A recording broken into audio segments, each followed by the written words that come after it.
Assalamualaikum warahmatullahi wabarakatuh. Nama saya Muhammad Herbian Maulidi. NIM A03120069. Sini saya akan menjelaskan tentang akuntansi syariah, yaitu tentang mudharabah. Mudharabah adalah akad kerjasama usaha antara dua pihak, di mana pihak pertama pemilik dana menyediakan seluruh dana, sedangkan pihak kedua pengelola dana bertindak selaku pengelola, dan keuntungan usaha dibagi antara mereka sesuai kesepakatan, sedangkan kerugian finansial hanya ditanggung oleh pemilik dana. Soal yang pertama, mudharabah. LKS Sapijah memberikan modal mudharabah kepada Adelina, seorang pengusaha tekstil di Banjarmasin, sebesar 80 juta. Pembagian hasil usaha nisbah disepakati 40% untuk LKS Sapijah dan 60% untuk Adelina. 2.1 Tanggal 6 Januari 2015, LKS Sapijah setuju berkomitmen memberikan dana tersebut. Transaksi pertamanya adalah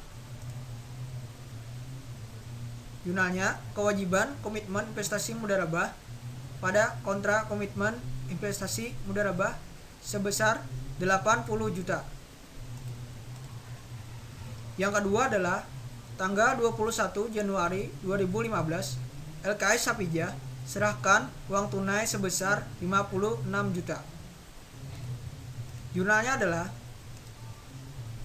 kas investasi mudharabah pada kewajiban komitmen dan kontra komitmen investasi mudharabah sebesar 56 juta.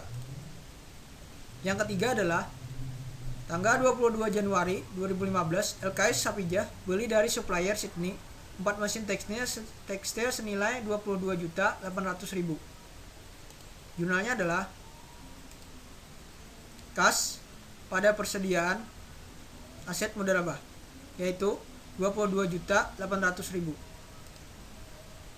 Yang keempat, tanggal 23 Januari 2015, LKS Sapijah serahkan 4 buah mesin tekstil dengan nilai wajar 24 juta. Jurnalnya adalah investasi mudharabah 24 juta dan keuntungan mudharabah tangguhan 1.200.000 dan persediaan aset mudharabah 22.800.000 pada kewajiban 24 juta dan kontrak komitmen 24 juta. Yang kelima, tanggal 23 Februari 2015, amortisasi keuntungan tangguhan pembelian aset mudharabah Adelina.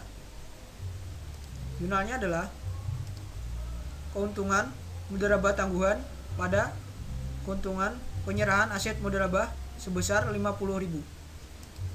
Soal yang keenam adalah tanggal 23 Februari 2015, penyusutan dengan total residu 4 mesin 5.040.000. Kita lihat jurnalnya lagi. Akumulasi penurunan investasi mudharabah pada biaya penurunan nilai penyusutan investasi mudharabah sebesar 790.000. Soal yang ketujuh, tanggal 24 Februari 2015, Adelina melaporkan pendapatan bulan Februari 35 juta dengan harga pokok 30 juta bagi hasil dengan menggunakan prinsip net revenue sharing.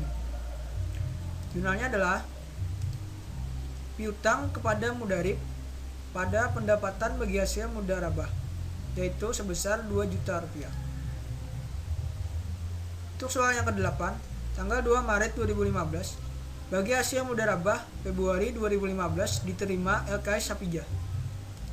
Jurnalnya adalah kas pada piutang kepada mudharib sebesar 2 juta. Sekarang kita akan lihat jurnalnya tadi semuanya. Ini jurnal yang pertama, jurnal yang kedua, yang ketiga, yang keempat, yang kelima, yang keenam, yang ketujuh, yang kedelapan. Semuanya seimbang. Lalu kita akan melihat laporan buku besar keseluruhannya saja. Ini adalah laporan buku besar keseluruhan. Yang pertama ada kas. Yang kedua ada investasi mudharabah. Yang ketiga ada piutang kepada mudarib.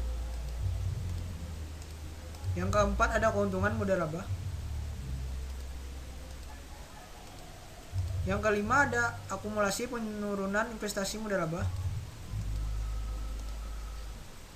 Yang keenam ada persediaan aset mudharabah. Yang ketujuh ada kewajiban komitmen investasi mudharabah. Yang kedelapan ada kontrak komitmen investasi mudharabah. Yang kesembilan ada pendapatan bagi hasil mudharabah. Yang kesepuluh ada keuntungan penyerahan aset mudharabah. Dan yang terakhir ada biaya penurunan nilai penyusutan investasi mudharabah. Kita lihat seimbang. Lalu kita akan melihat laporan neraca saldo. Ini adalah laporan neraca saldo. Bisa kita lihat. Hasilnya adalah saldonya 80.790.000, seimbang.